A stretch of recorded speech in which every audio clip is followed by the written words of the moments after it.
Well, just before I became, as I call it, residentially challenged, I was renting a room from someone in an apartment, and then the person I was renting from got a $300 a month rent raise.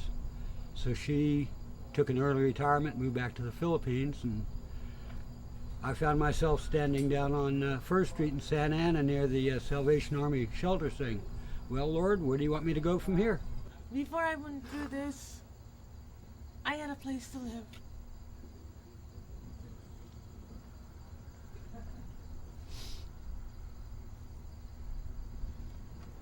I just don't know what to do. I really don't.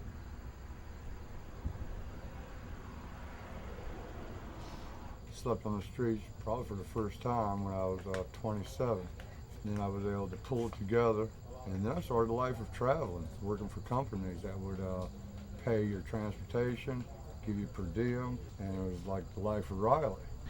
Well, before being on the streets, it was kind of the average life. I worked every day, 40 hours a week, and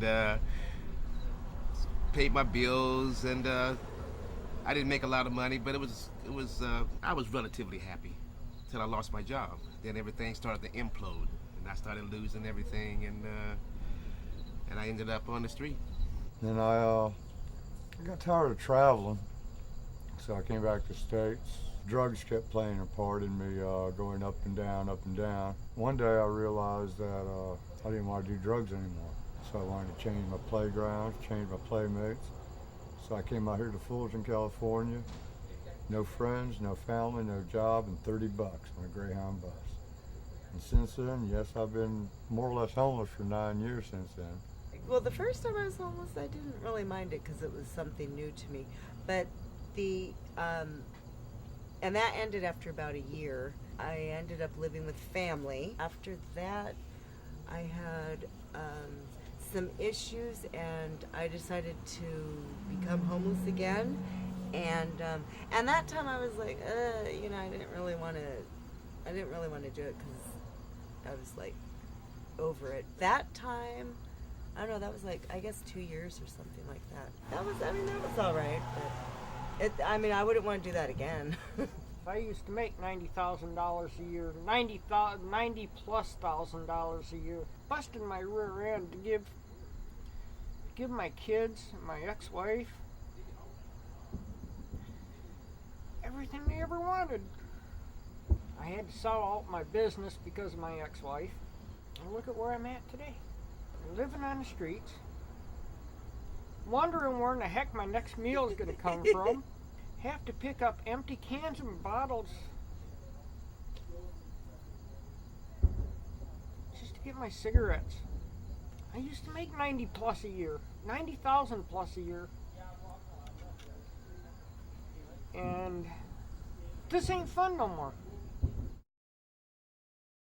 Well, that's a loaded question. I don't know as I've really formed an opinion about God. I've been reading too much. I've had too many friends that were devout atheists. They still raised beautiful families, had beautiful houses. They knew proper manners, they knew right from wrong. So many people believe in God that it does help civilization. But my personal opinions about God, pretty much I don't think I really have any at this time. My Creator owns the universe, and my needs are met. The 9 months that I was living out here in the streets, there wasn't a day that didn't go by that wasn't 2 or 3 miracles. There would people walk up, get off a train, hand me food. You people showed up, had food for us, had socks. Just all kind of miracles happen all the time. Well, pretty powerful. I don't have much of an opinion aside from that. At first I was blaming God. I'm going to work one morning and get told you no longer have a job.